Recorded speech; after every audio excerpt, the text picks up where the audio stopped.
Silent MI নিয়ে কিছু কথা বলবো। অর্থাৎ হার্ট অ্যাটাকে প্রচণ্ড বুকে ব্যথা হয়, কিন্তু সাইলেন্ট এমআই কিন্তু বুকে ব্যথা হয় না। এটা একটা ডেঞ্জারাস বিষয়, কারণ বুকে ব্যথা হলে তিনি হাসপাতালে যাবেন বা ডাক্তারের কাছে যাবেন বা অ্যাটেনশন সিক করবেন এবং চিকিৎসা পাবেন। কিন্তু যদি ওনার বুকের ব্যথাই না হয়, ডাক্তারের কাছে যাবেন এবং হুট করে তিনি মারা যেতে পারেন।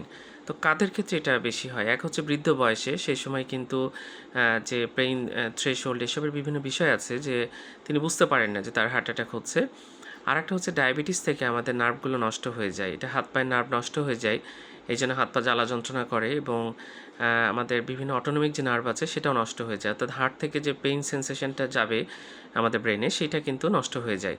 এর ফলে যেটা হয়, অনেক সময় সাইলেন্ট এমআই হয়, পেশেন্ট শুধু ঘামতে থাকে, এই সিমটমই থাকে, অন্য কোনো লক্ষণ থাকে না। তো একজন মানুষ সুস্থ মানুষ ছিল, হঠাৎ করে ঘামতে থাকলে আমরা এটা চিন্তা করব যে তার সাইলেন্ট এমআই হতে পারে। ইসিজি করতে হবে এবং ট্রপোনিন আই বলে একটা টেস্ট আছে, প্রয়োজনে ইকোকার্ডিওগ্রাফি করতে হবে এবং সঠিক চিকিৎসা হলে পেশেন্ট কিন্তু মৃত্যুবরণ করবে। ধন্যবাদ সবাইকে।